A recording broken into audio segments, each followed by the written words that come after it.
목회자의 선교 전략이라고 하는 주제를 가지고 말씀 전해 주실 때 많은 은혜가 되시기를 바랍니다. 박수로 목사님 모시겠습니다. 제가 첫 시간이라 조금 걱정도 되고 두렵기도 하고 염려도 됩니다. 제가 강도사 연수교육 강사를 맡은 후로 총회장님도 전화하셨더라고요.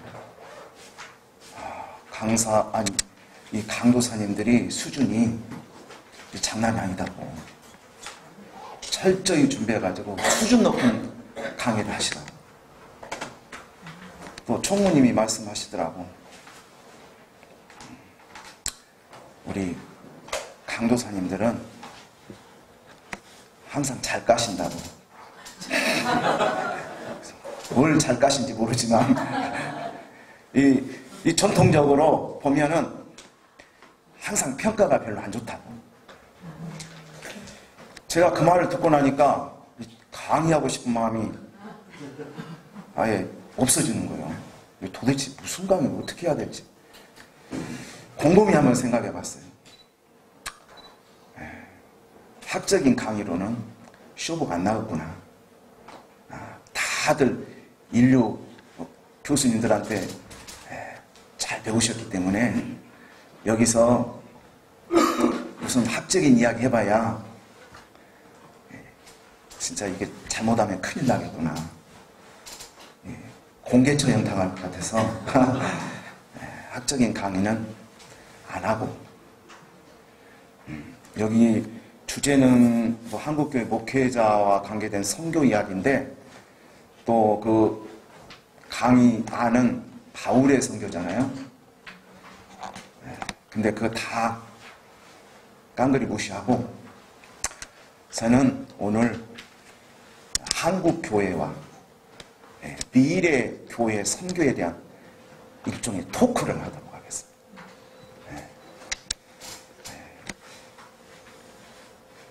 성경에 보면은 욥이 나와요. 욥. 우리가 욥의 신앙을 받는 신앙이라고 그럽니다. 하나님이 샬롬 평강을 주셨을 때도 아멘 했습니다. 하지만 하라이 재난을 주셨을 때도 아멘 했습니다. 왜 그랬을까요? 그건 하나님이 주셨다고 생각하니까 안심이라는 거죠. 등심이 아니고 안심입니다. 아브라함 한번 생각해 볼까요? 하나님이 아브라함에게 사랑하는 독자 네 아들 이삭을 번제로 드리라고 했습니다. 사실 우리가 좀 잘못 생각하면, 아니 하나님이 어떻게 이런 이야기를 할 수 있을까? 이런 요구를 할 수 있을까? 이렇게 생각할 수 있습니다. 하지만 아브라함이 생각했을 때 그분이 하나님이라는 거예요. 그래서 안심이라는 겁니다. 자, 저는 이단이 아닙니다. 그러니까 제가 무슨 말을 해도 안심, 또 안심하시고 들으시면 됩니다. 다 책 덮으세요. 원래 평소에 공부를 못한 사람들이 강의하면 뚜라지게 쳐다보고 거기다가 낙서하고 있습니다. 저를 원래 강의를 잘 듣고 공부를 잘하는 사람은 선생님을 잘 쳐다봅니다. 또 그렇다고 너무 잘생긴 저를 계속 쳐다보면 좀 민망해지는데, 제가 어제 사진을 찍었어요. 증명사진을. 그래가지고 사진을 찍고 그 사장님이 포토를 해주겠다고 확대를 한 거예요. 확대를 해놓고 보니까 제 얼굴이 엉망인 겁니다. 막 한쪽으로 헤리고, 뭐 코도 삐뚤, 입도 삐뚤, 이게 정상적인 게 없는 거예요. 그래서 사장님께 부탁을 했어요. 사장님, 여기도 고쳐주시고 저기도 고쳐주시고 여기 들어간 것 튀어나오게 해주시고 또 여기 코가 한쪽으로 헤린 것은 받쳐주시고, 계속 욕을 했더니 그 사장님이 그러면 안 되는데. 이러면 심각해지는데. 그러더라고요. 아니, 괜찮아요. 계속 해주세요. 계속. 그리고는 사진을 뽑았어요. 사진을 뽑아놓고 딱 보니까 내가 아니요. 나를 닮긴 했는데 내가 아닌 거예요. 그래서 제가 어제 비로소 나는 잘생긴 사람이 아니구나. 그래도 이렇게 해놓고 나니까 그래도 좀 괜찮아 보이더라고요. 저는 여기에서 여러분이 듣기 좋은 이야기도 할 테고 또 듣기 민망한 이야기도 할 테고 약간 고통스러운 이야기도 할 것입니다. 그러니까 여러분이 마음 편하게 가지시고 어떤 이야기를 하든 목회에 도움이 되고 하나님이 오늘 우리들을 향해서 말씀하신 거라고 생각하고 받으면 여러분의 목회에 큰 유익이 있을 줄로 믿습니다.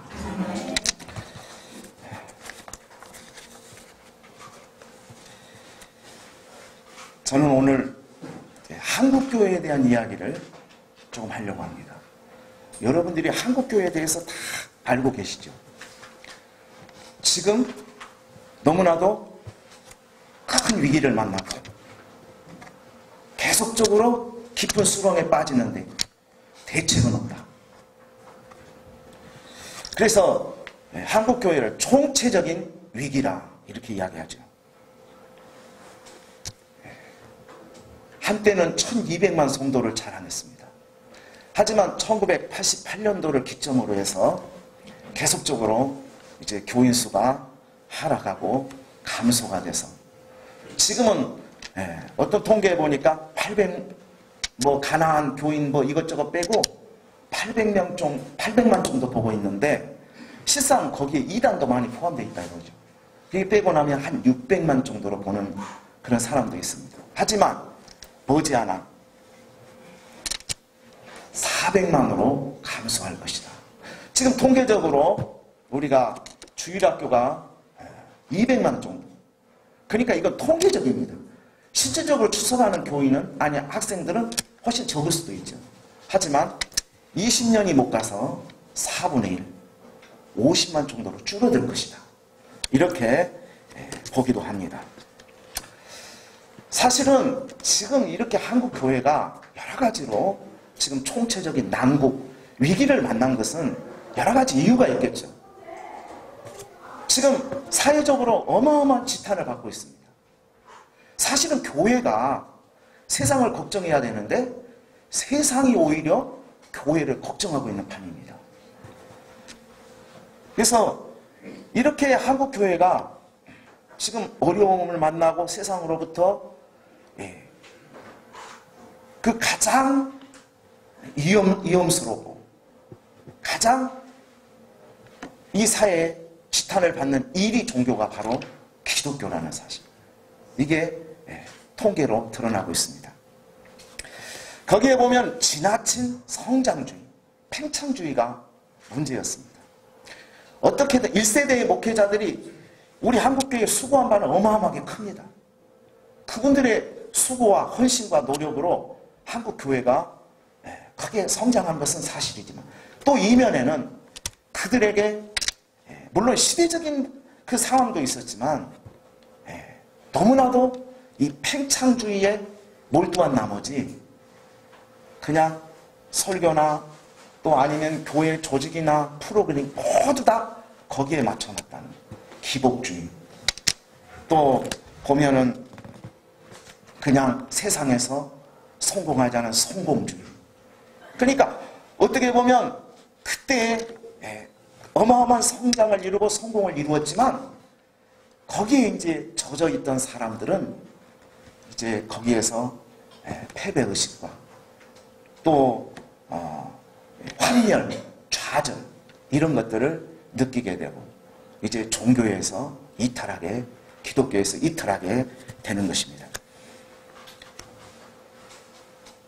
그러다 보니까 이제 교회가 축소되고 또 교회가 감소되다 보니까 이제 우리 기독교 내에는 많은 또 다른 병적인 존재들이 생겨나기 시작합니다.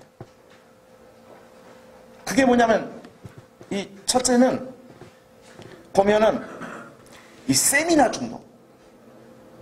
목회자들이 이제 안 되니까 누가 잘 됐다고 하면 전부 거기 쫓아가는 거예요. 여기도 쫓아가, 저기도 쫓아가. 제가 보니까 이 전도법에 관한 세미나만 해도 수십 개입니다. 그 외에 세미나도 엄청납니다. 근데 이제 거기에 늘 쫓아다니다 보니까 중독이 돼가지고 안 가면 괜히 불안하고 걱정이 되고 이러다 나 망하지 않나 이런 생각까지 드는. 그래서 정말 미자리 교회, 농어촌 교회 힘들게 하루하루 살아가기도 힘든데 빚내가지고 세미나 다니. 그래가지고 거기서 뭘 배워와서 교회에서 한번 해보는데 그 잘 되면 얼마나 좋겠어요. 안 됩니다. 그러니까 목회자도 힘들고 그걸 계속적으로 받아들이고 또 시행해야 되는 성도들도 힘들고 지쳐갑니다. 모두 다 지치는 겁니다.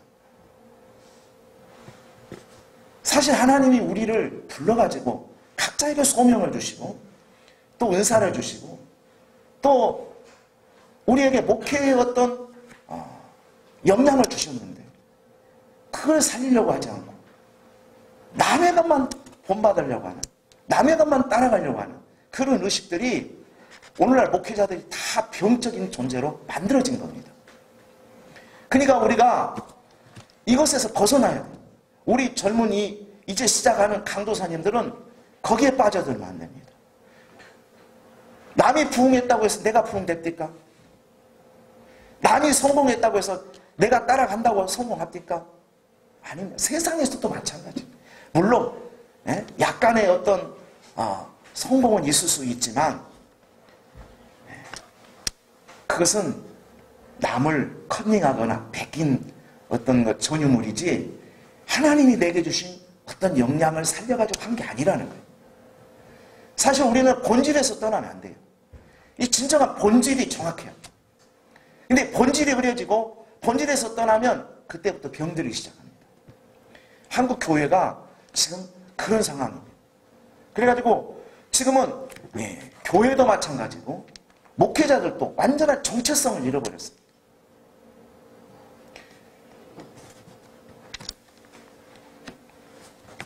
여러분 요즘에 교회들 보면은 내부적으로는요 엄청난 분열과 그 다음에 교회 내 분규가 또 교단적으로 보면 수없이 찢어나가고 나누어지고 있습니다. 그러니까 뭔가 하나가 돼야 되는, 주님은 하나가 되라고 말씀하시는 겁니다. 이 교회가 막 계속적으로 이리저리 찢어지다 보니까 한 목소리도 낼 수도 없고 그러니까 기독교가 점점 약화되고 세상 사람들이 봤을 때는 이게 엉망진창인 것입니다. 뭔가 기독교라는 게 어떤 게 바른 참 기독교인지 어떤 게 정도 그러니까 이게 세상 사람이 봤을 때는 이단이 진짜 기독교처럼 보일 수도 있어요. 이 지금 기독교가 정체성을 잃어버렸어요. 목회자들도 이 자기의 본연의 이 정체성과 본질을 잃어버렸습니다. 그래가지고 이게 어떻게 해야 될지를 몰라가지고 방황하는 사람이 너무 많습니다.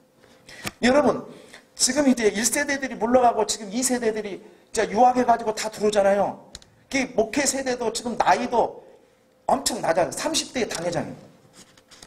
그러면 30대 넘어간 사람들은 이제 부목사도 할 수도 없고 또 30대 이제 외국에서 공부만 해가지고 와서 큰 교회 이 담임 목회를 하다 보니까 이게 부족합니다.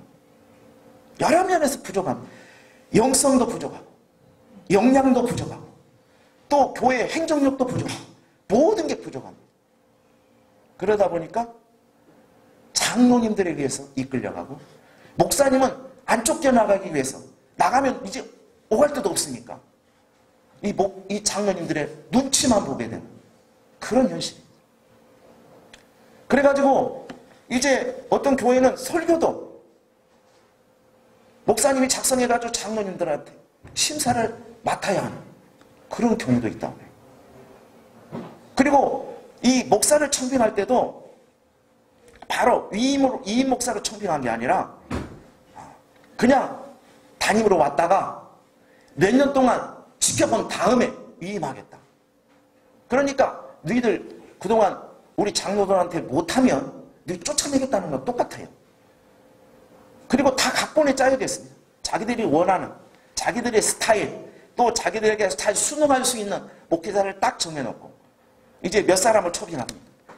다른 사람이 아무리 설교를 잘하고 역량 있게 보여도 교인들은 그 사람을 원해도 커트시킵니다. 지금 교회가 지금 그런 식으로 돌아가고 있습니다. 그리고 교회마다 지금 분규가 걸려가지고 전부 다 세상 법정에 고발하고 고소하고, 그러니 이 안 믿는 사람들에 의해서 교회가 판단이 되고 있습니다. 그 사람들은 전부 이제 조사한다는 명목으로 교회의 모든 것을 다 갈기갈기 찢어내고 있고 다 세밀하게 돋보기로 들여다보고 있습니다. 이 얼마나 이 비참하고 한국교회 자존심이 완전히 상한 이런 현실인지 모릅니다. 그리고 세상 법정에서 세상 사람들이 판단합니다. 목사님 나가라. 판결하면 나가야 됩니다. 어떤 교회에서는 예배를 못 드리게 해가지고 부활주일인 거 언젠가도 쫓겨나서 길거리에서 예배드려요. 이게 뭔 일입니까? 교회마다 지금 큰 교회들도 다 이렇게 이 분규가 이게 생겨나고, 그러면 적은 교회는 어떤가요? 적은 교회도 마찬가지. 중형교회, 소형교회, 개척교회, 농어촌교회, 이게 심각합니다. 요즘 삼천교회가 개척이 되면 사실 성공하는 교회는 10%도 안 됩니다. 10%가 아니라 몇 교회도 안 될 겁니다. 1년 이상 버티는 교회도 많지 않다고 그럽니다. 전부 경제적인 문제, 또 목회자의 영적인 문제, 또 도덕적인 문제, 여러 가지 등으로 교회가 이제 부흥하기는커녕 현상 유지도 안 되고, 지금 개척교회 목사님, 미자리 교회 목사님들 많이 울고 있습니다. 방황하고 있습니다. 무엇을 어떻게 해야 될지. 뭔가 이거 목회자로서 처음에는 뜨거운 사명을 가지고 주의 일을 하겠다고 나섰는데 실상 현실을 보니까 이게 부흥되기는커녕 이게 밀린 월세, 또 여러 가지 공과금, 또 여기저기 내야 될 돈, 생활은 어떻습니까? 나 혼자 살면 나는 목회자니까 굶어 죽는다고 해도 그 길을 가겠는데 적도 있고, 물론 사모도 사명이 있다고 합시다. 자식들은 어떻습니까? 이게 너무너무 힘든 겁니다. 이거 어떻게 해야 될지. 하나님께 기도도 해보지만 또 나가서 뭔가를 해보기 위해서 알아보고 찾아보지만 방법이 별로 없습니다.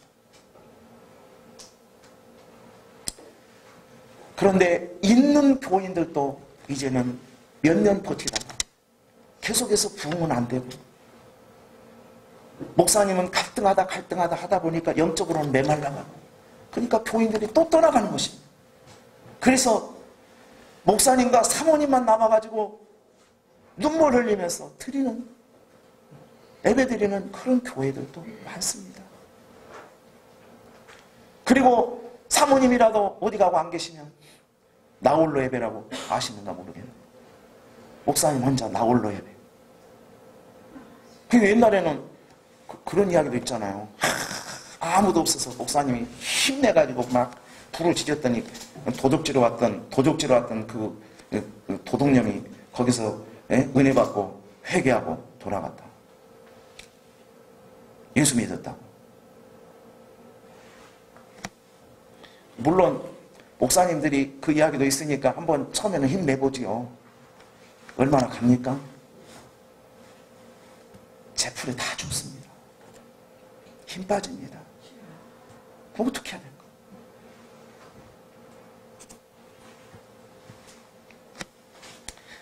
농어촌 교회 한번 이야기해 볼까요? 농어촌 교회는 지금 옛날에는 그래도 농어촌 교회가 이름이 있었죠. 그래도 젊은이들은 없어도 노인들만큼은 농어촌 교회에 그런 데로 많이 있다고 생각합니다. 근데 요즘은 농촌에 가도 사람 구경하기가 어렵습니다.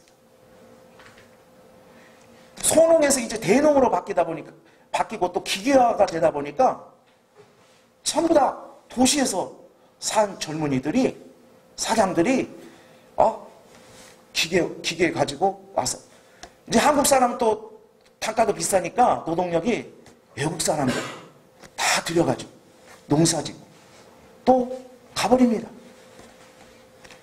그리고 요즘은 이제 노인들이 그래도 소농을 하고 많이 있었지만 요즘은 아픔에 전부 자식들이 요양원으로 모십니다. 그러니까 노인들이 없기도 없지만 이 전도가 잘 안 됩니다. 그래서 이제 앞으로는 읍단이 밑으로 있는 모든 교회들이 없어질 거다. 지탱할 수 없을 거다. 그래도 미자립 교회나 농어촌 교회가 지금까지는 이 도시에 있는 대교회들의 어떤 지원을 받아가지고 이렇게 유지가 되어 왔거든요. 그리고 또 뜻있는 성도들이 그래도 이 개척교회 또 농어촌 교회를 돕는 그런 경우도 있었거든요. 근데 지금은 그렇게 전혀 없습니다. 뭐 농어촌 교회고 미자립 교회고 성도 내다보지 않습니다.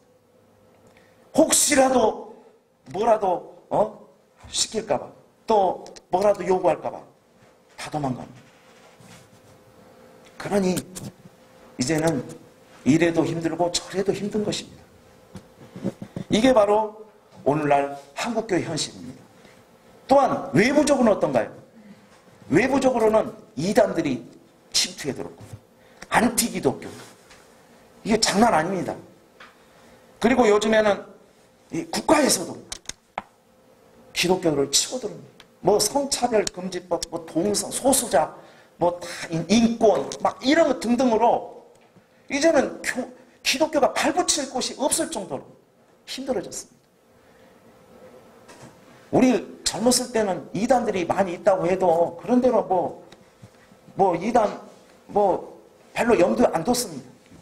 하지만 요즘은 교회 내로 침투해 들어오니까 이게 방법이 없습니다.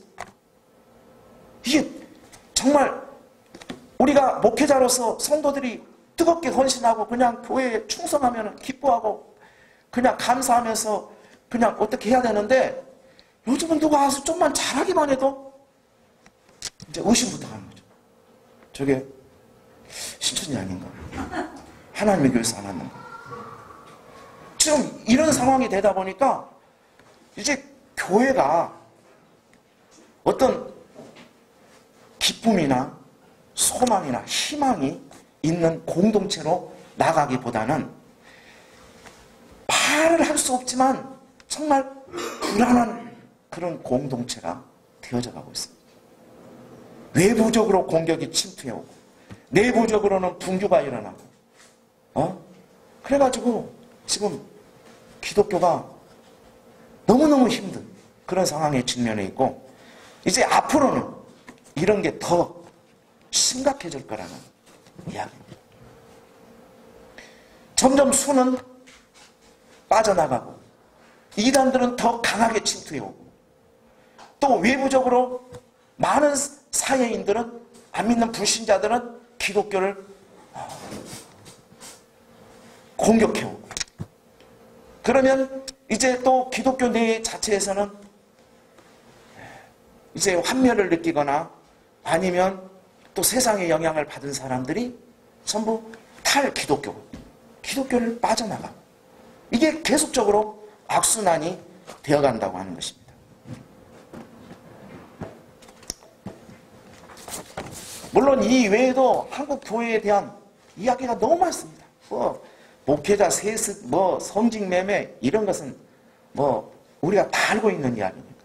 목사 안수 문제 등등등. 근데 이제 4차 산업혁명이 지금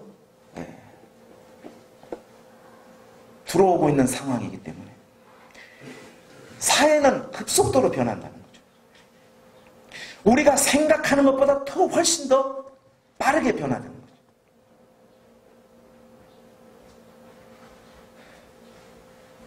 4차 산업혁명이 들어오면 이제 교회는 점점 더 어려워질 수밖에 없습니다. 우리는 과학화가 되고 기술화가 되고 정말 살기 편한 세상같이 느껴질 수 있지만 이 종교는 점점 어려워질 수밖에 없습니다. 왜냐? 이제까지 종교가 해왔던 일을 이제는 기계가 대처할 수밖에 없는, 로봇이 대처할 수밖에 없는 상황이 옵니다. 여러분, 지금 생각했을 때는 지금 로봇 스님도 나왔고요. 로봇 목사도 나왔습니다. 그러면 지금 생각했을 때는 여러분이 아니 그런 것들이 뭘 어떻게 하겠냐. 근데요, 천만의 말씀입니다. 지금은 이 로봇 스님이 나왔는데 태국인가 거기에서는 이 일반 스님보다 인기가 훨씬 더 좋다는 거예요. 상담하러 로봇한테 갑니다. 왜냐? 그 사람, 이 로봇은 정보를 가지고 데이터를 가지고 인공지능을 통해서 전부 이 사람의 미래까지 다 짚어주는 거죠. 그러니까 점장이한테 안 가고 로봇한테 왔어. 그럼 기독교는 어떻게 할까요? 앞으로 사회는요, 우리가 어떤 기계 앞에만 지나만 가도 그 기계가 우리의 그 심리 상태나 우리의 기분 이런 것 상황을 다 읽어버립니다. 요즘은요, 이 스마트폰의 얼굴, 자기 얼굴 인식을 통해서 이 사람의 상황, 상태 다 읽어버립니다. 그러면요, 지금은 절대 로봇한테 안 갈 것 같죠? 근데요, 한번 생각해 보세요. 이 로봇은 내 기분이나 상황이나 어떤 그 우울 정도나 이런 것을 전부 파악해가지고 꼭 나한테 맞는 찬송을 들려줍니다. 꼭 나한테 맞는 말씀을 뽑아가지고 들려줍니다. 그러면은 그냥 일반 목사님들이 엉뚱한 설교하는 거하고 로봇이 꼭 내가 지금 우울해가지고 죽겠는데 진짜 꼭 필요한 찬송 괴로울 때 주를 보라 이거 은혜 안 되겠냐 이거지. 아니 설교도 그냥 엉뚱한 이야기 한 것보다는 말씀을 딱 뽑아가지고 정말 괴로워가지고 곧 죽겠는데 그냥 위로의 말씀을 딱 전해주고 그러면 거기에다가요 예언기도도 해준다니까. 데이터를 가지고 내 지금까지 살아왔던 거 앞으로의 삶 이런 거 다 짚어줘. 그러면은 여러분 한번 딱 생각해 봅시다. 교회 목사님 찾아가겠습니까? 노부 목사님 찾아가겠습니까? 앞으로는 그런 시대가 온다니까요. 자, 이제는 목회자의 할 일도 기계한테 뺏길 시대가 올 수 있다는 거예요. 그러니까 우리가 정신 바짝 차리지 않으면 진짜 앞으로 목회가 너무너무 힘들어집니다. 옛날 목사님, 옛날에는 막 교회가 성장하다 보니까 전부 다 꿈을 꿨어요. 목회자들이 전부 꿈 꿨습니다. 어떤 꿈을 꿨습니까? 나도 몇백만 성도를 가지겠다. 1만 성도. 또 대형교회. 다 꿈꿨다고. 내 아는 친구는요, 약간 큰 교회에 있었거든요. 우리 60만 원 받을 때 120만 원 받았어. 근데 그 꿈은 나는 120만 성도를 이루겠다. 그냥 공공연하게 다 이야기하고 다녔어요. 근데 막상 개척을 해놓으니까 뜻대로 되면 얼마나 좋겠어. 120만이 아니라 120명만 모여도 진짜 감격하며 다닐 텐데 안 모인 겁니다. 그러다 보니까 점점 사람과 관계를 끊어. 왜? 120만 하고 다녔는데 들리는 소문에 가면 딸랑 둘이 남았다고 하니까 사모하고 목사. 어디 가서 이야기하는 거예요. 그게 이제 단절이 된 거예요. 그게 이제 목회자로서는 폐인이 되다시피 한 거예요. 모든 사람하고 다 끊고 더 이상 목회하기가 힘들죠. 제가 미국 갔을 때 농어촌 교회 목사님들하고 간 적이 있거든요. 거기서 이제 자기 소개하면서 자기가 어떤 목회를 꿈꿨고 해왔냐고 전부 다 1만이 넘어. 꿈이 다 대형 교회. 그런데 내가 어쩌다가 이 모양 이 꼴이 돼가지고 지금 이러고 있는지 모르겠다. 그게 모두 다가 이 성공주의와 이 성장주의에 완전히 물들어가지고 그곳에 길들여져 있는 것입니다. 여러분, 하나님은 어떤 분이실까요? 만약에 성도 수에 따라서 우리의 점수를 매긴다면 나 같은 사람은 설 곳이 없겠죠. 응? 근데 대형교회 목사들이 이제 천국에서 환호 받겠죠. 얼마나 억울합니까? 죽으라고 해봤는데 내가 아니 나도 꿈이 엄청 컸어요. 아니 120만 원짜리 갈아요. 내가요 너무 꿈이 커가지고 야 내가 처음부터서 신령한 사람의 기도 좀 받아야 되겠다. 그래가지고 내 현신의 권사 살아있을 때 그거 쫓아갔어. 그래갖고 안 해주더만. 근데 거기 그 옆에 그 모셔왔던 사람들 통사장 해가지고 내가 거기 가서 머리부터 발끝까지 안수 받았어요. 근데 나는 엄청 달라질 줄 알았거든.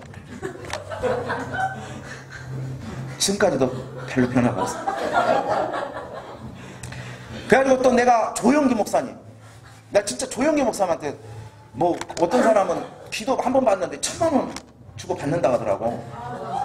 아니 난 돈은 없고 어떻게 하면 기도를 받을 수 있을까? 그래가지고는 생각해 보니까 광주 어디 순복음교회 그 뭐 개청 예배 드리시는데 거기 강사로 오셨더라고. 그래서 끝나갖고 이제 차로 가는데 막 쫓아갔어. 아 경호원들이 막 난리더라고. 그래서 완전히 빗사이로 막가버렸어. 뚫고 들어가가지고 목사님한테 그랬어. 목사님, 제가 목사님한테 기도받기 위해서 40년을 기다렸다. 그때 조영기 목사님이 우아래로 한번 훑어보더라고. 그런데만 길거리에 가시면서 뭐라고 기도하면 한마디도 안 들리네. 시끄러워가지고. 하여간 기도를 받았어. 그래서 난 또 엄청 달라질 줄 알았거든. 내가 뭐 진짜 조영기 목사님 같이는 안 되더라도 조영기 목사님 왕대밭에 왕대 난다고 했거든. 약간 근접하진 않을까? 지금까지 기다려봤거든. 아니더라고. 네, 여기 순복음교회 안 계시죠? 그래가지고 또 순복음교회 그 여의도 기도원 가니까 거기 달력에가 그 대성전에서 예배드리는 거기 있잖아요. 그 광경이 딱 있더라고. 그래서 잘라갖고 왔어. 그래가지고 야 얼마나 내가 그런 목회를 하고 싶었으면 거기 조영기 목사님 그 영상에 나오잖아요. 그럼 다 잘라버렸어. 그리고 내 사진 거기다 넣어놨어.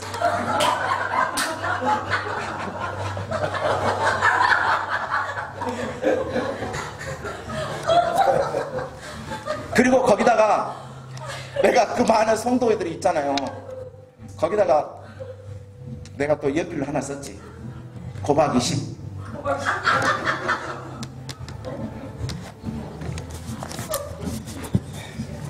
제가 왜 이런 이야기를 하냐면 나와 같이 되지 말라고. 하나님은 그런 것 허상에 쫓는 사람들 안 쓰시더라. 하나님은 정말 진지하고 정직하고 하나님의 일에 충성하는 자들 하나님이 이렇게 쓰시는 거거든요. 제가요 이제 별 이야기가 다 하는데 하여간에 이렇게 성공주의에 빠져가지고 제가 안 해본 게 없습니다. 누가 그러더라고. 큰 목사 되려면 하루에 8시간을 위해서 기도해야 된다고. 어떤 목사님 8시간 기도하라고 했다고. 근데 내 분량은 30분 하면 다 미천이 떨어졌는데. 아니, 교회 나오라 해갖고 8시간을 기도하라고 하니 처음에는 진짜 미치겠더라고. 아니, 잠은 쏟아지고 그냥 또 이제 살이 찐 후에는 아니 이렇게 앉아서 졸아도 코를 골아. 거기다 춤까지 흐르고 때로는 꿈도 꾼다고. 아니 그래서 계속적으로 그래 또 못 견디겠어서 이제 기발한 방법을 하나 생각해 봤어요. 아, 내가 교회에 있는 자체가 힘들구나. 8시간을 내가 어떻게 버티냐. 그리고는 그 다음날 주일에 선포했어요. 나는 내일부터 산기도 100일 작정했다고. 그래서 산으로 갔습니다. 그래가지고 산에 가서 이제 기도를 하는데 한 시간 반 정도 걸리는데, 야, 뭐 미천이 30분밖에 안 되는데 기도하려니 맨 졸고 자고 그냥. 그래가지고 얼마나 목이 아프던지 목이 굳어져가지고 지금 목이 이렇게 굳어버렸어요. 지금은 아무리 졸아도 끄떡없어요. 그때 연단을 받아가지고.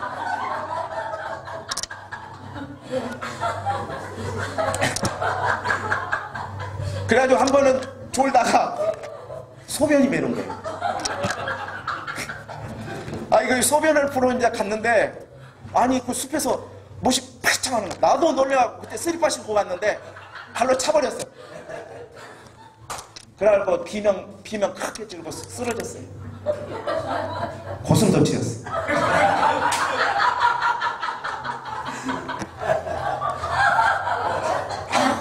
내가 이런 이야기 하려면 끝이 없는데 강의 시간이니까. 네.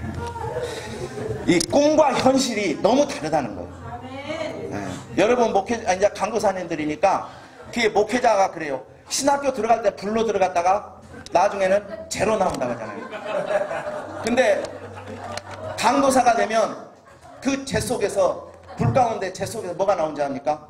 비수가 나옵니다. 그래서 강도사님들은 항상 비판력이 강해요.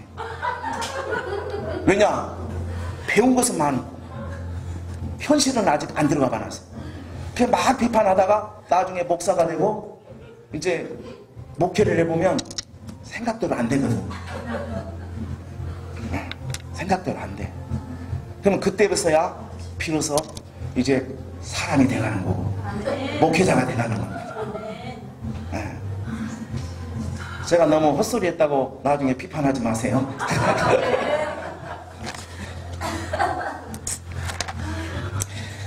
자,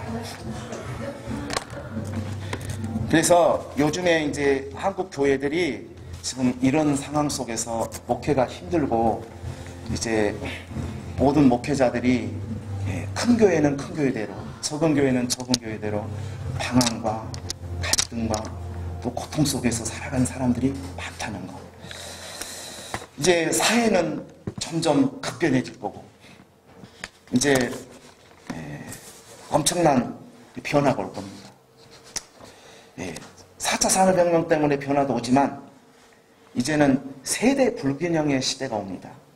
그래서 저출산, 이혼, 나홀로족, 이 독신, 이런 것 때문에 이제 점점 수가 줄어들고 이제 의술이나 이런 것들로 인해서 노인들은 죽지 않고 그래가지고 고령화가 되고 그 고령화 속도가 우리나라가 일본이 최고였는데 이제는 일본을 앞서가지고 이제 교회는 앞으로는 노인들만 앉아있어요. 그래서 교회가 늙어간다는 말을 쓰죠. 늙어가고 있습니다. 늙어가다 보니까 이제 재정적으로 열악해질 수밖에 없습니다. 그럼 선교가 위축됩니다. 왜냐하면 지금까지 우리 한국교회 선교사들은 전부 이 국내에서 지원을 받아가지고 이제 주는 선교를 많이 했기 때문에 이게 물질적으로 약화가 되면 선교도 위축될 수밖에 없습니다.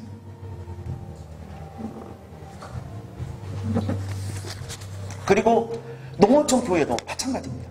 미자립 교회도 큰 교회들의 지원을 받아서 많이 운영을 해왔는데 이제는 물질적으로 약화되니까 이제 총체적으로 어려움에 처할 수밖에 없다는 거죠. 또 마지막 이 시대에는 이제 탈종교화 현상이 일어나고 탈기독교화 현상이 일어나서 이제 종교적으로도 이 신앙인들도 많이 빠져나간다. 이런 상황 속에서 우리가 이제 목회를 해야 돼. 목회를. 그래서 제가 여러분에게 이제 그것도 절미하고 미래 목회를 어떻게 하면 좋을 건지, 어떻게 해야 되는 건지. 뭐 내가 성공한 사람으로서 여러분한테 이야기를 하면 할렐루야 아멘 하고 그냥 막 기가 빵빵할 텐데 생각 보니까는 꿈만 꿨지 내용은 별로 없는 거는 사람이 이야기한다고 무시할 수도 있겠지만 그래도 제가 몇십 년 동안 하나님께 연단 받으면서 느끼고 깨달았던 바를 여러분한테 이야기하는 거니까 또 오늘 제가 책자에 나온 바울이 했던 선교를 강의해서 이야기하는 거니까 잘 받아주시면 감사하겠습니다. 자, 제가 언제 끝나는지 잘 모르니까 그럼 끝날 때가 되면 5분 전에 여러분이 종 쳐주세요. 네. 자, 미래 교회 선교를 하기 위해서 우리가 앞으로 목회를 하기 위해서는 첫째, 이 목회자의 우리의 패러다임이 바뀌어야 해요. 고정관념을 깨야 됩니다. 지금까지 해왔던 어떤 스타일 가지고 어떤 목회적인 마인드 가지고 앞으로 시대에 급변하는 4차 산업혁명이 들어오는 이 시대에 목회하기 어렵다는 거예요. 물론 진리는 절대 바뀌면 안 됩니다. 하지만 시대 상황은 점점 더 바뀌어져 가기 때문에 신속하게 바뀌어져 가기 때문에 우리가 여기에 대한 대응을 할 수 있어야 돼요. 지금 컴퓨터는 막 참 좋아하네. 옛날에 가졌던 286 가지고 뭔가를 해보겠다고 하면 이게 절대 안 되는 거죠. 요즘 애들은요 교회 와가지고 참 설교자들 안 쳐다봅니다. 다 밑에만 보고 있어요. 고개 막고 탁 갔다 갑니다. 그러면 목사님들은 그냥 은혜 받은 줄 알고 착각할 수도 있는데 그게 아니에요. 다 이거를 통해 은혜 받고 있어요. 지금은 이제 그것이 또 물들어가지고 성도님들도 한번 봐보세요. 다 옆에다 그거 두고 있습니다. 그래가지고 뭐가 또 지진이 일어나면 금방 그것도 열어보고 그냥 거기다 뭐 또 답장해 주니라고 막 정신이 없습니다. 이게 말씀이 들어오지 않습니다. 뜨거운 아멘이 없습니다. 영적인 감화가 없습니다. 지금 우리는 목회자들은 이제 바꿔야 돼요. 생각을 바꿔야 돼요. 앞으로의 목회는 정말 너무나도 달라질 것입니까? 거기에 대한 준비가 있어야 됩니다. 근데 예전에 했던 방식을 계속해서 우리가 고수하겠다고 하는 것은 말이 안 되는 거죠. 시대를 먼저 파악해야 돼요. 여러분, 옛날에는 토착하라고 하는 말이 우리 보수 쪽에서 들었을 때는 완전히 잘못된 말을 갖고 이게 정신병자들이 하는 이야기 같았어요. 우리는 막 칼뱅주의, 철저한 이것에 의해서 토착하는 말이 안 된다고 했어요. 근데 여러분 선교하러 갈 때 여러분 내 문화 가지고 가가지고 거기에 가가지고 전부 그 사람 내 문화 방식으로 바꾸려고 해요. 바꿔집니까? 하나님, 예수님도요 하늘 보좌를 버려두시고 이 땅 위에 성육신 하실 때 이 땅의 문화로 들어오신 거예요. 하늘의 문화를 가지고 하늘의 어떤 능력을 가지고 여기 와가지고 이 세상을 단숨에 바꿔버린 게 아니에요. 지금 우리가 가지고 있는 것 가지고 세상을 바꿔야 되겠다? 안 되는 거예요. 그러려고 하면 우리가 세상 문화 속에 들어가야 돼요. 그게 필요한 거예요. 우리는 그거 잘못됐다고 정죄하면 안 돼요. 물론 내가 가진 복음을 바꾸면 절대 안 돼. 이 복음은 절대 진리예요. 이건 목숨과도 바꿀 수 없는 거죠. 하지만 이 시대가 변해가고 있으니까 이 시대에 변해가고 있는 사람들에게 우리가 어떻게 그 참된 진리의 복음을 잘 적용시킬 수 있을 것인가. 우리가 이게 많은 연구와 또 많은 이런 마인드가 필요한다는 거죠. 그 다음에 두 번째는요, 이제 요즘에 말하는 선교적 교회론이 있거든요. 이 선교적 교회론은 사실은 이제 유럽이나 그런 데에서 이제 보면은 교회들이 한동안은 크게 부흥했는데 순간 이제 그 부흥이 다 사라지고 교회가 텅텅 비어가고 옛날에 썼던 교회당은 전부 미술관이나 박물관으로 바뀌어지고 이런 상황 속에서 뜻있는 선교학자들이 야, 이러면 안 되겠다. 뭔가 이 기존 교회가 가졌던 게 문제가 있으니까 지금 이렇게 잘못된 그리고 이 기독교가 완전히 잃어버리지 않았느냐 해가지고 생각해낸 게 선교적 교회로 교회 체질을 바꾸는 거죠. 사실은. 그러니까 이 선교적 교회의 주 포인트는 뭐냐면 이 교회라는 게 그 주체가 교회가 아니 선교라는 게 주체가 교회가 아니다는 거예요. 우리는 이제까지 복음을 전할 때 주체를 교회로 봤잖아요. 교회에서 계획하고 전도하고 프로그램 만들고 해가지고 교회를 중심한 전도 방식이었잖아요. 근데 이제 그런 것들이 안 먹혀 들어간다는 거예요. 그래서 자세히 보니까 이 교회가 주체가 아니라 하나님이 주체다. 하나님이 주체다. 그래서 이 어떤 이 교회였던 이 교회관을 바꾼 거죠. 선교관을 바꾼 거죠. 선교관을. 그래서 이제 보통 우리는 교회에 데려오려고 하잖아요. 강권하여 내 집을 채우라. 그래서 밖에 나가가지고 전부 이렇게 전도해서 교회 안으로 데리고 오려고 합니다. 근데 지금은 그게 안 된다는 거죠. 옛날에는 그게 다 됐잖아. 근데 지금은 힘들어졌다는 거죠. 이건 내 말이 아니에요. 지금 선교적 교회론을 설명하고 있는 거예요. 자, 오는 교회 이제는 힘들다는 거. 다 막혔다는 거. 전도가 안 된다는 거. 그러면 이제 교인들이 사람들이 오기만을 기다려가지고는 교회 유지가 안 된다는 거죠. 그래서 이제 교회 방법은 자, 오는 교회가 아니라 가는 교회, 찾아가는 교회로 바꿔야 된다는 거죠. 그러니까 보통 사람들이 교회로 와서 우리는 이걸 교회라고만 생각하는데 사실은 교회는 우리 성전이 바로 우리 몸이고 우리 성도들이잖아요. 근데 이제 너무 거기에만 고정관념이 되어 있다 보니까 그냥 교회당을 성전으로만 생각하고 거기를 아름답게 꾸미고 거기에 막 모든 것을 맞추려고 하다 보니까 이제 옛날에는 그게 잘 됐는데 지금은 안 된다는 거예요.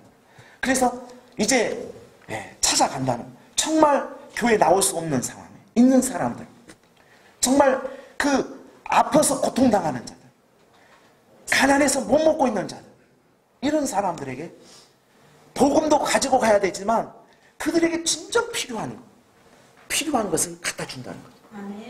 그러면서 그들과 같이 하나님을 찬양하고 예배하는 것. 이게 이제 앞으로 시대의 선교적 대안이 될 수 있다는 거죠.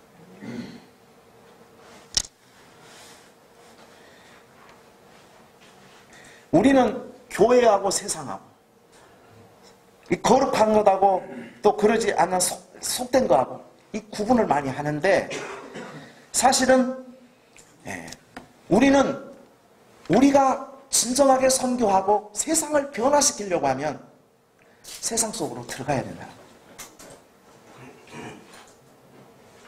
이게 요즘에 말하면 통전적 선교라는 것도 그래요.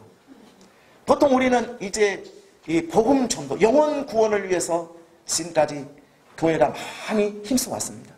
하지만 부흥도 많이 이루었습니다. 근데 이제 어느 순간부터 사회적인 지탄이 계속적으로 가중되다 보니까 이제 교회가 힘들어진 거예요. 이모로 저모로. 수도 감소하고. 그래서 이제 선교적으로 또 만들어낸 용어가 선교적인 교회. 아니. 통전적인 선교. 이건 바로 복음 전도와 함께 거기에 덧붙여서 사회봉사를 하자는 거예요. 우리가 너무 사회에 무관심했다는 거예요. 그냥 우리만 막 으쌰으쌰하고 그냥 할렐루야 아멘 하면 이게 다 된 걸로 알았는데 이제 앞으로 시대는 이게 힘들다는 거죠. 그래서 정말 진정한 그리스도의 사랑을 안고 세상에 어려움을 당하는 자 그들에게 찾아가서 그들과 함께 울고 여러분 지금 배고파서 죽어가고 있는 사람에게 지금 내일 모레 하는데 거기 가가지고 너는 예수를 믿어야 살고 예수를 믿어야 천국 가고 어쩌고 저쩌고 아무리 말해도 지금 배가 고파 죽겠는데 그 말이 들어오겠습니까? 근데 거기 가서 내가 어디 교회에서 나왔습니다. 이 떡 하나 드세요.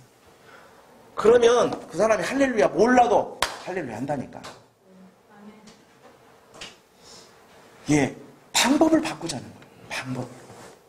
너무 그냥 우리가 생각해왔던 이런 것들 가지고 고수하고 이 방법만 쓰려고 하면 안 된다는 거예요. 목회의 스타일을 바꾸라는 거예요. 요즘에 많이 바뀌어져 가고 있어요. 많이 바뀌어져 가고.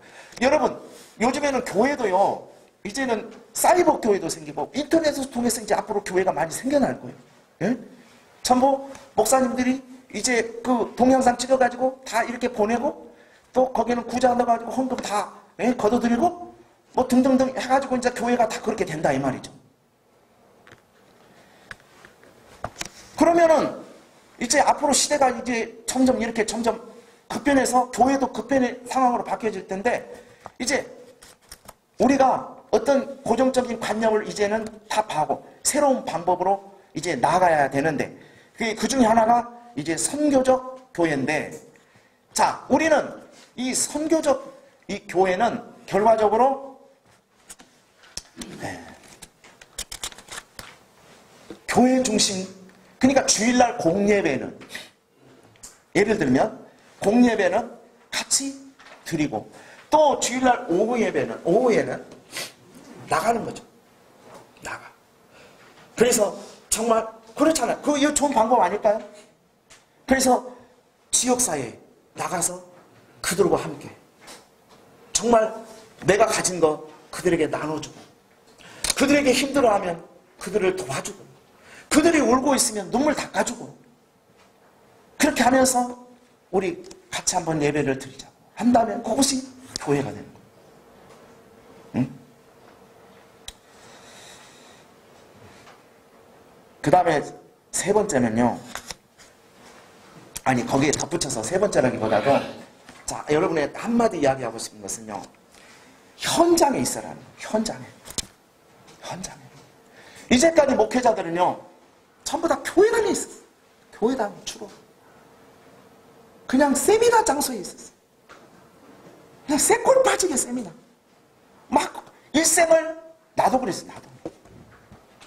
너무 학교만 다니라고 지금까지. 그래갖고 박사학위도 못 받았어. 아직까지 다녔어. 거의 안 쉬고 다녔어. 근데요. 우리는 세번 교회에서만 이렇게 살려고 했는데 이제는 현장에 있으라는 거예요. 현장. 그 강원대 어떤 교회 2명이었는데요. 내가 그분 책을 읽고 독후감을 쓴 적이 있는데 2명이었어요. 2명. 근데 지금은 어마어마하죠. 1,500명이 넘어갑니다. 그럼 처음에 이 사람이 왜 이렇게 목회 스타일을 바꿨냐면 처음에는 그분도 교회에 찾아오는 사람들 기다리고 있었대요. 근데 그 권사님이 계셨는데 권사님 아들이 술 주정뱅이에요. 술 주정뱅이라고 맨날 술만 먹고 교회도 안 나오고 그냥 엄마한테 땡땅 부리고 막 그러니까 권사님이 죽겠는 거야. 그래서 목사님한테 기도를 부탁하는 거야. 이 아들을 위해서 기도 좀 해달라. 그 목사님 뭐 기도를 한다고 해도 뭐 얼마나 뭐 술 주정뱅이를 위해 기도했겠습니까만은. 근데 이제 어느 날 목사님 사모님이 어디를 나가려고 하는데, 급한 일이 있어서 나가려고 하는데, 그 아들이 그 지게에다가 바지게에다가 핵모를 가득 담아가지고 교회로 갖고 온 거예요. 이 목사님 드리고 싶어서 왔다고. 내가 심은 건데 이게 목사님. 근데 목사님이 지금 빨리 어디 나가야 되니까 그분한테 그랬대. 저기다 두고 가라고. 그리고는 가버렸대. 자기 일을 보고 딱 돌아오니까 들리는 소식이 그 권사님 아들이 죽었다는 거예요. 그래서 이 목사님 사모님이 너무나 대성통곡하면서 하나님께 회개했대. 나는 목사도 아닙니다. 목사가 정말 그 한 영혼에게 복음을 전하고 그 생명을 살리려고 아무리 내가 내일이 바빠도 그렇게 해야 되는데, 그 살아있으면 괜찮은데 죽었다고 하니까 죽었잖아요. 그래서 목사님이 가슴을 두드립니다. 내가 앞으로는 이런 목회하면 되겠다 하고는 날마다 현장으로 나간 겁니다. 여기는 따뜻한 쌍화탕 따뜻한 거 하나 가지고 이 폐지 주는 할머니에게 찾아갑니다. 그리고는 이거 하나 드세요. 아무 말 없이 돌아옵니다. 또 다른 곳에 갑니다. 또 그곳에 가서 수고하고 있으면 제가 좀 도와드릴까요? 그렇게 하고 돌아옵니다. 그래서 이제 몇 번 또 찾아가면, 아니 대개 누구간데 나한테 이렇게 잘해줍니까? 아직까지 내가 이런 사랑을 받아본 적이 없는데, 사실 이게 쌍화탕 하나 준 게 얼마나 큰 사랑입니까? 그런데도 그 사람들은 그게 가장 큰 사랑, 아주 큰 사랑으로 생각합니다. 그래가지고는 이제 나중에 이야기하는 거예요. 내가 저기에서 목회하는 목사입니다. 그러니까 나중에는 이제 그 할머니나 누가 목사님이 안 오면 기다립니다. 기다려. 나한테 유일하게 관심 가져준 사람, 이 목사님. 근데 그 사람이 나중에 교회 안 나오겠습니까? 그렇게 해가지고 이제 소문이 쫙 난 거예요. 그래가지고 이제 그 교회가 순식간에 1,500명 이상이 온 겁니다. 근데 이 목사님은 첫째는 두 가지를 제시해요. 현장에 있어요. 무조건 현장으로 나가라. 기도하는 시간 빼고 현장으로 나가라. 현장에 있으면 영혼을 얻는다는 거. 그리고 또 한 가지는 양육에 힘써요. 정말 한 사람 한 사람을 그리스도의 제자를 만들어라. 그러다 보니까 교회가 살아나는 거라는 거죠. 요즘은 정말 말씀의 홍수시대입니다. 어떤 권사님들이요, 모여가지고 TV 앞에 앉았습니다. 자, 요즘에 CTS, CBS, 구TV 등등등 많잖아요. 자, 권사님들이 모여가지고 오늘은 어떤 놈이 설교 좀 잘한가 보자고. 그리고는 이리 돌려 저리 돌려 다 보더니 하는 말이 있습니다. 그놈이 그놈이네. 요즘은 참 이런 말씀의 홍수 속에서 살아가고 있어요. 뭔가 색다른 게 필요합니다. 온전히 말씀도 잘 증거해야 되지만 우리가 뭔가에 이제 관심을 더 가져야 될 때가 왔어요. 어떤 분이요, 시간이 많이 가니까 어떤 분이, 제가 그 교회 이름이 매일 충만교회입니다. 근데 이분은 교회 이름을 잘 지어서 그런지 못 지어서 그런지 매일 충만시키기 위해서 날마다 사요. 날마다 삼기. 그래서 내가 한 번은 만나가지고 그랬어요. 교회 이름을 좀 바꾸면 안 되냐고. 뭘로 바꾸냐고. 가끔 충만교회. 갖고 오면 되지 않겠냐. 근데 이분을 내가 엊그저께 만났어요. 근데 그분이 그런 이야기를 하더라고요. 내가 물어봤어요. 이제 광주에 사다가 저 혁신도시로 갔는데 교인은 얼마나 모입니까? 한숨을 쉬더라고요. 내가 광주에서 나주로 갈 때 교인이 한 명도 안 따라왔습니다. 지금 내가 그곳에 가서 몇 년째인데 딱 한 가정이 있습니다. 그래서 지금은 그분은 하루에 오면은요, 기도를 뭐 한두 시간 하는 게 아니에요. 대여섯 시간씩 오고 와요. 이게 많은 사람들이 그런데, 목사님은 기도 많이 하니까 교회는 엄청 부흥할 거라. 그래갖고 사람마다 몇 명이 모이나 물어본대. 자기는 그게 고역이라는 거예요. 그 요즘에는 기도를 숨어서 다녀요. 숨어서. 그리고 이제 기도도 여기 산기도 오는 거 그만둬야 되겠다.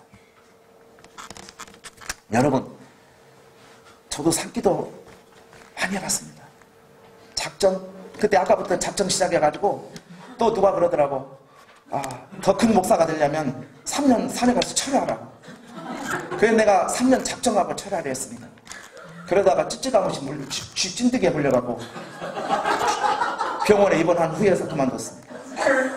근데요, 40일 금식기도 학생 때도 40일 한다고 했습니다. 그러다 머리 다 빠졌어요. 왜냐면 나는 영양실조 걸려가지고, 난 그래가지고 영양실조 걸렸는데 이게 보고식을 잘못했어. 그래가지고는 이제 뭐 약국에 갔더니 난 그 머리가 금식 때문에 빠진 머리 약국에 갔더니 뭔 이게 비타민제만 엄청 먹으라. 그래가지고 살이 쪄가지고 지금 이렇게 부실공사를. 그때는 진짜 40몇 킬로밖에 안 나갔어요. 그래야 또 어떤 분이 그러더라고. 그때는 40일을 못했거든. 학교 방학이 30일밖에 안 돼가지고. 그 다음에 한 번 작정해 놓은 거 안 끝내면 또 그게 문제가 된다고 하더라고. 그래서 40일 들어가서 또. 그래가지고 내내 굶었지. 40일 금식기도 수없이 봐도 달라지지 않습니다. 산기도 3년 해가지고 부흥된다면 누가 안 하겠어요? 여러분, 목회자는 산에 있으면 부흥이 안 됩니다. 예배당에서 기도해야지. 아니 그러잖아요. 맨날 목사님이 교회당은 안 봐줘. 우리 목사님은 도대체 어디를 그렇게 싸돌아다니냐. 바람 났는가 보다. 근데 교회당에 막 엎어져 있으면 우리 목사님은 정말 자나깨나 기도밖에 모른다고. 신령하다고 한다고. 이게 대부분 부흥하는 교회 목사님들은 내가 이게 경험이니까 이야기해 주는 거예요. 예배당에서 자나깨나. 그 한밭제일교회 그 목사님 있잖아요. 이영환 목사님인가. 그분 책도 있고 독후감을 쓴 적이 있는데. 보니까 그분은 이 등을 붙이고 잔 적이 없대. 맨날 교회당에서. 이런 목회자가 돼요. 그리고 연구하고 또 미래를 꿈꾸고 개 꿈꾸지 말고 정말 진실한 거. 한 영혼을 구원하는 거. 여러분이 그렇게 하면 분명히 여러분의 앞길이 열리고 하나님은 죽어있는 하나님이 아니에요. 하나님이 죽어있다면 문제겠지. 그러나 하나님은 은혜를 주시기 때문에 정말 하나님이 여러분의 앞길을 인도하실 줄로 믿습니다. 그 다음에 끝나려면 좀 남았나요? 네, 20분 남았습니다. 20분 많이 남았네요. 그 다음에 세 번째는요. 자, 연합목회, 협력목회. 이거 해야 됩니다. 자, 교회들이 다 죽어가지고 다 이제 두세 명 가지고 있는데 이게 안 됩니다. 그래가지고 이제 합력해야 돼. 그 미국에서 어떤 그 설문을, 유력지에서 어떤 목회자가 이야기했는데 앞으로의 그 미래 목회는 연합 목회가 대안이 될 거라고 이야기한 적이 있습니다. 바울도 연합 목회를 했죠. 바울 혼자 외로이 목회한 게 아니에요. 가는 곳마다 협력자들이 있었습니다. 거기 내가 여기 책자에 써놨으니까 집에 가서 한번 읽어보세요. 엄청납니다. 숫자가. 한두 사람이 아니에요. 엄청나. 가는 곳마다 이 돕는자가 있었고 협력자가 있었어요. 예, 그러니까 앞으로 우리 이 목회도 이제 서로 연합해가지고 이제 어떤 조직화를 시키고 또 거기에 이제 맞는 어떤 규칙을 정해가지고 이제 목회하는 게 이제 대안이 될 수 있습니다. 그냥 그렇지 않으면 이제는 힘들어져요.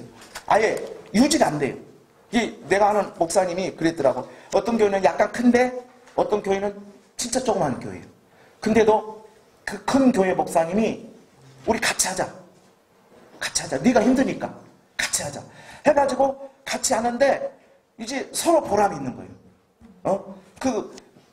큰 교회 목사님은 계속적으로 자기 혼자 설교를 해야 되니까 여러 가지로 딸리는데 그 목사님이 들어오셔가지고 같이 설교해주고 또 같이 신방해주고 같이 하니까 서로 공생이 되는 거예요. 공생이. 그러니까 이게 대안이 될 수 있어요. 그리고 그렇게 하면 서로 부담도 없고 같이 살 수 있는. 그래서 더 협력해서 목회하면 더 잘 되는 거죠.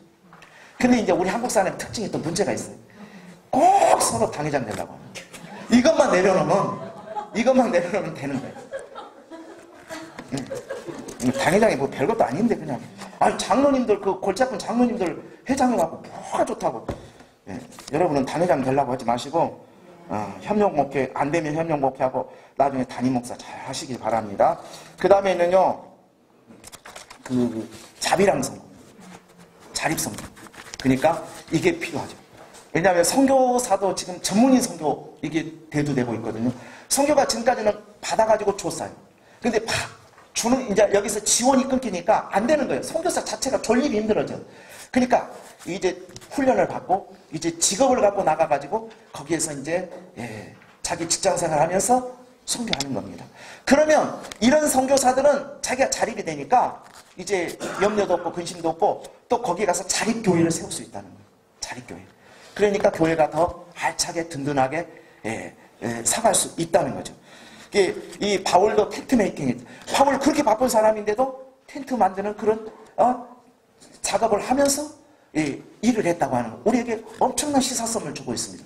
요즘에는 목회자들이 이제 그 직업을 가질 것이냐 말 것이냐 이게 지금 많이 그 심각한 문제가 될 수도 있는 이야기지만 어떤 교단에서는 투자 목회자도 어려운 교회들은 직업을 가질 수 있도록 하라는 그런 총회도 있다고 들었어요. 아마 군소겠죠.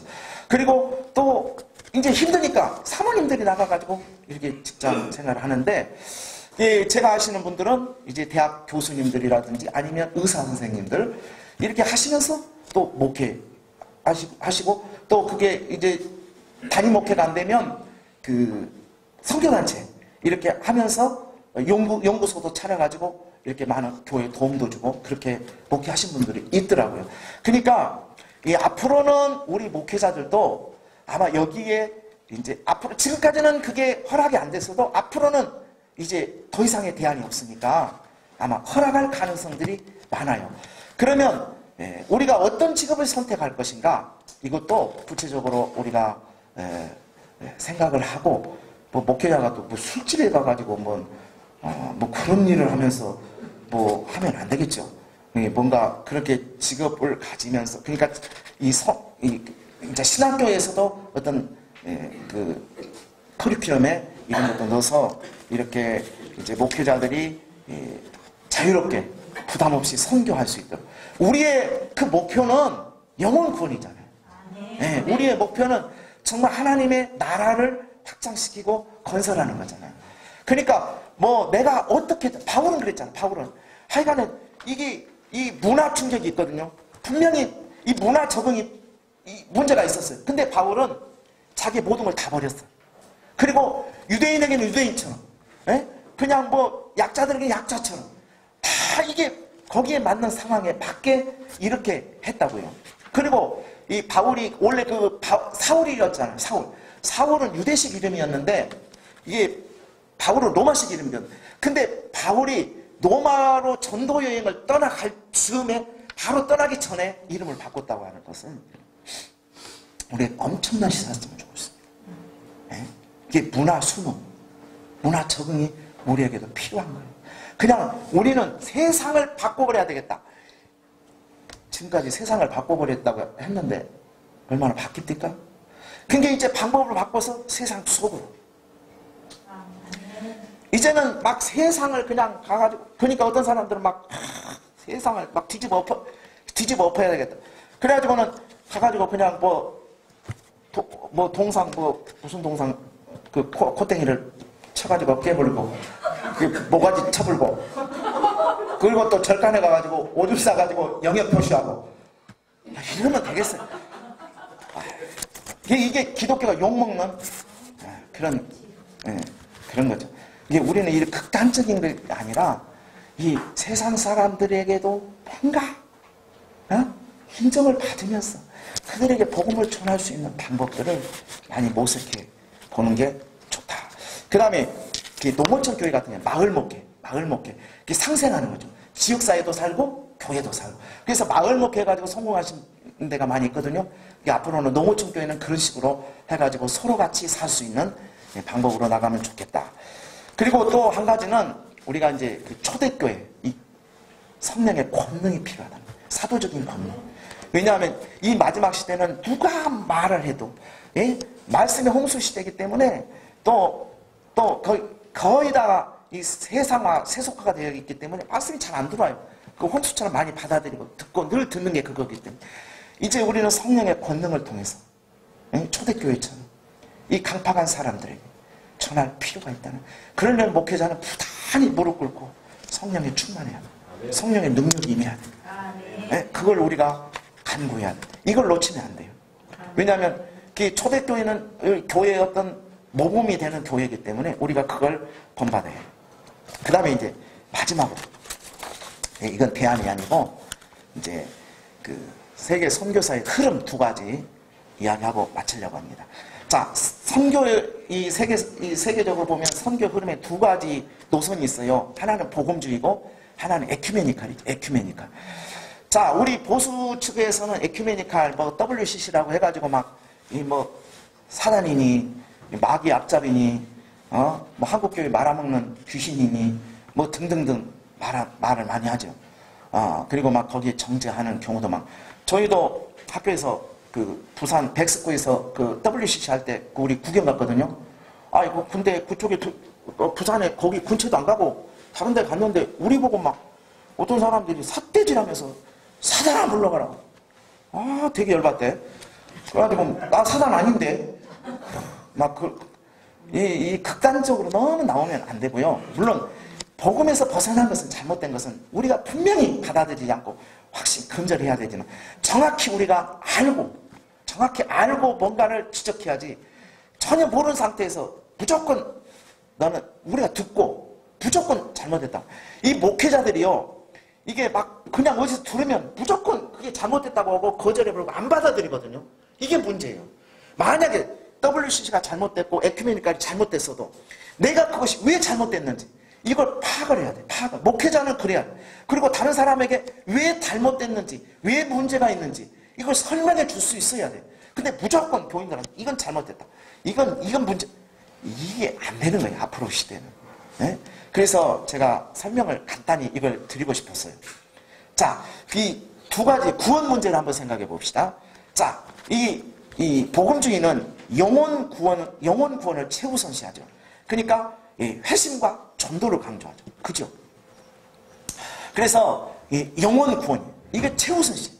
오직 영혼 구원이에요. 그러기 때문에 회개해요.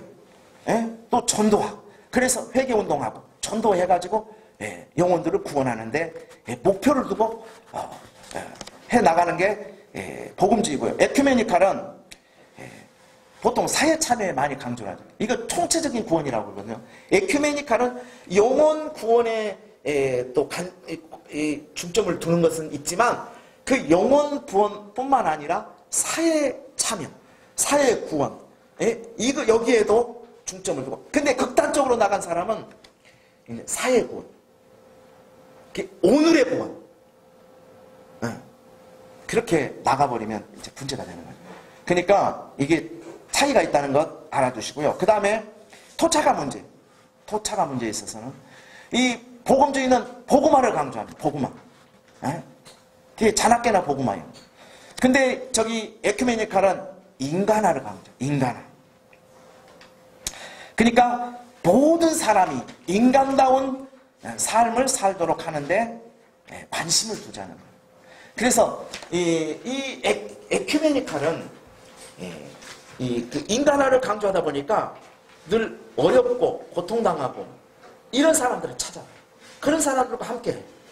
사실 우리가 또 잘못 생각하면 야 이게 진짜 기독교가 아니냐, 어려운 사람들 찾아가서 도와주고 그들과 함께하는 게 진짜 기독교가 이게 아니면 또 이게 속으면 안 돼. 왜? 이 복음이 없는 이 사회 참여, 이건 아무 의미가 없는 거예요. 그렇잖아요.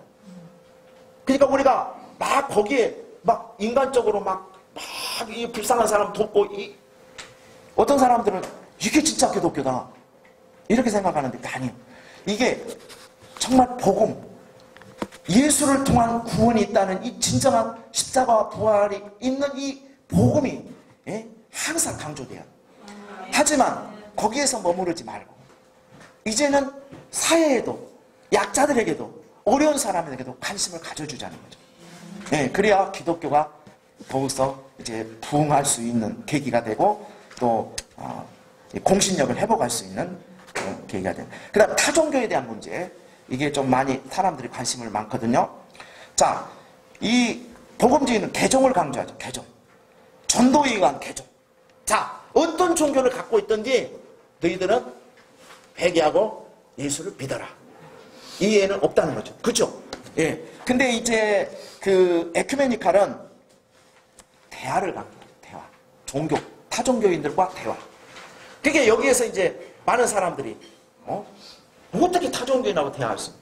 근데 이제 보통 이제 그 종교 전쟁 같은 거, 종교 분규가 있는 데서는 이게 분규를 멈춰야 할 때는 대화가 필요해요. 종교가 다른다. 각각 종교가 달라서 싸우고 있으니까 대화가 필요할 수도 있고, 또 우리가 전도를 하기 위해서는 대화가 필요할 수 있지만, 근데 이제 이 WCC에서 더 나아가버린 게 뭐냐면 개종을 금지하는 거예요. 개종을 금지한다고 하는 자체는 타 종교에도 진리가 있고 구원이 있다는 것처럼 이야기를 인정을 하기 때문에 개종을 금지하는 거예요. 이거 문제가 엄청나게 심각한 거죠. 그러니까 우리는 이런 것들을 좀 염두에 두고 생각해 볼 필요가 있고, 그 다음에 하나님 나라의 관점을 보면요, 우리가 이제 보통 하나님 나라는 이 세대와 오는 세대 이렇게 하죠. 이야기하죠. 근데 지금 그 보통 우리 복음주의 같은 경우는 보통 영혼 구원의 강조를 두다 보니까 내세의 관점을 포인트를 많이 맞추고, 그 다음에 이제 그 에큐메니칼 같은 경우는 오늘의 구원, 지금 구원이라는 거예요. 이 사회적인 구원, 이 가난에서 해방, 이 고통에서 해방, 이런 구원을 강조하다 보니까 현재성의 강조를 많이 두죠. 하지만 강조를 둔다는 것 뿐이지 복음주의에서 뭐 현재를 인정 안 한다는 게 아니에요. 이런 개념이 있다고 하는 거 말씀드리고, 끝났습니까? 7분 남았습니다. 아, 7분 남았습니까? 제가 또 2분만 더 하겠습니다. 또 너무 오래 하면 또 이게 주변 머리가 없다고 할 것 같아서. 자, 2분 동안에는 이제 요약을 하겠습니다. 결론적으로 이제 저는 여러분들이 목회를 잘하기를 원해요. 정말 하나님 앞에 인정받는 목회. 그래서 정말 그 사람의 숫자에 매이지 않지만, 물론 교회는 성장해야 돼요. 저는 그래요. 이게 숫자적으로도 성장해야 되고 그 다음에 내적으로도 성장해야 돼요. 근데 여기에 목적을 가지고 우리가 가지만 너무나 거기에 안달이 나지 말고 하나님이 내게 주신 이 일에, 사역에 충실하고, 남의 걸 베껴가지고 남의 걸 뭔가 배워가지고 뭔가 하려고 하지 말고, 하나님이 내게 무엇을 주셨는지, 어떤 은사를 주셨는지, 어떤 역량을 주셨는지, 이걸 여러분이 파악하고 그걸 기도하고 그걸 개발시키는 거예요. 그러면 여러분, 하나님이 여러분에게 주신 역량만큼 하나님 크게 쓰시는 거예요. 근데 그건 버려두고 남의 걸 그냥 빕새가 황새 쫓아가다가 가정이 찢어지는 것처럼, 여러분 가정이 찢어지면 안 되잖아요. 여러분 요즘에 운동도 안 해요. 가정이도 잘 안 버려지는데 쫓아가면 큰일 나요. 그러니까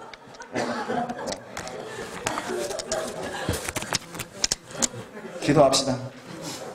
고마우신 하나님 감사합니다. 부족한 종이 어설프게 또 두서도 없이 말씀을 전했지만 하나님, 이들에게 꼭 필요하고 또 유익한 말씀이었다면 영원토록 남아서 정말 목회하는데 하나님 정말 좋은 소스가 되게 하시고 능력이 되게 하시고, 하나님 특별히 우리 강도사님 하나님 모두에게 은혜를 주시기 원합니다. 기도의 능력을 주시기 원합니다. 은사를 주시기 원합니다. 하나님 주신 역량을 잘 개발해서 앞으로 하나님 앞에 위대하게 크게 쓰임받는 그런 종들로 삼아 주시옵소서. 예수님의 이름으로 기도 올리옵나이다.